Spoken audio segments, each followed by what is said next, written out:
نوروز یک سنت بسیار دارای ریشه عمیق در افغانستان هست به عنوان یک سنت اجتماعی و یک رسم بسیار کهن، رسم کهن پسندیده. در افغانستان نوروز سالها بسیار شکوهمند از طرف دولت تجلیل می شده است و جنده بالا در مزار شریف در کنار روضه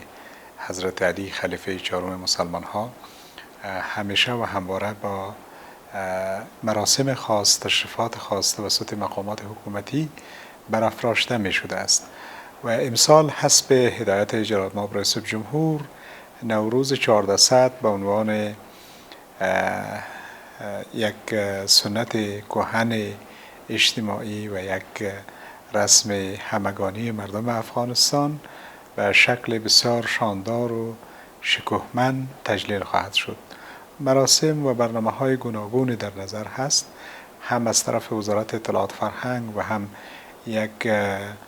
ستادی که از طرف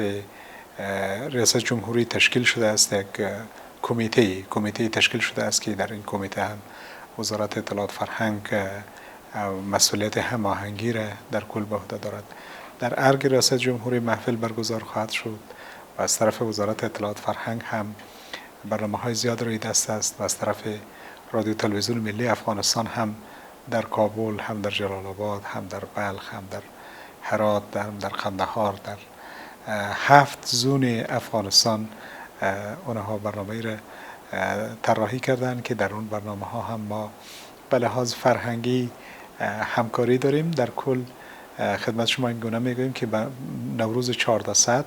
یک نوروز متفاوت به لحاظ تجلیل خواهد بود. خب طبیعی هست که شما هم میدانین، میبینین متاسفانه مشکلات امنیتی یکی از جدیترین مشکلات در کشور ما هست بر سر راه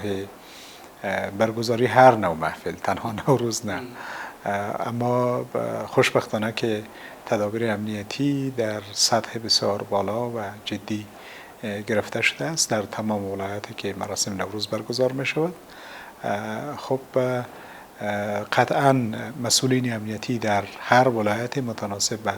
وضعیت امنیتی هم ولایت تدابیر خاص را روی دست خواهد گرفت. ما امیدوار هستیم که نوروز امسال با یک صلح، صفا و امنیت و آرامش برگزار شود و تازه از گروه‌های مخالف مسلح حکومت و از گروه‌های افراطی هم تقاضای مردم حداقل در یک سنجش افکار عمومی اگر شما ببینین همین است که دیگه بیشتر از این به خشونت دوام ندن و تمام خواسته هایی هم که وجود داشت از طرف حکومت و دولت افغانستان تأمین شد، از جمله آزادی 5000 نفر از زندان ها و تعیین هیئت مذاکره کننده، آغاز مذاکرات و با اینکه مذاکرات جریان داره متاسفانه در این اواخر بسیار خشونت ها گرافش بالا رفته است. توقع افکار عمومی این است که تمام طرف ها و تمام گروه های مسلح و گروه های افراطی باید از خشونت دست بردارند، با حمایت جامعه جهانی و با حمایت همکاران بین المللی افغانستان مشکلات را بر سر میز مذاکره حل کند و به خصوص در ایام شادی و در آستانه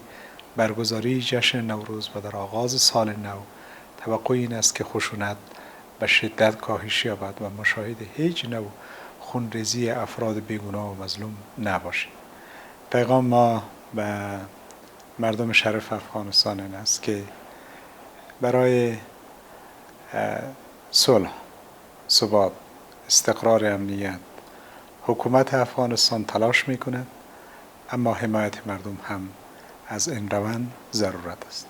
پیغام ما این است که مردم یک صدا و یک ندا به خاطر ختم 42 سال جنگ و بحران در افغانستان از داعیه حکومت که صلح است و از داعیه جناب نایب رئیس جمهور افغانستان که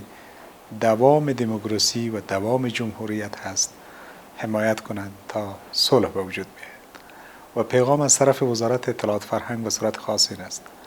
که در امر حفاظت آبدات تاریخی، میراث‌های فرهنگی که با تأسف در معرض آسیب‌های جدی و دستبردها قرار دارد ما را یاری کنند. میراث‌های فرهنگی به مثابه مردمک چشم ما باید نگهداری شود، چون آبده‌های تاریخی و میراث‌های فرهنگی به نهایت ارزشمند هست. روایتگر ارزش‌های هویتی ما هست، روایت ارزش‌های هنری ما هست و به خصوص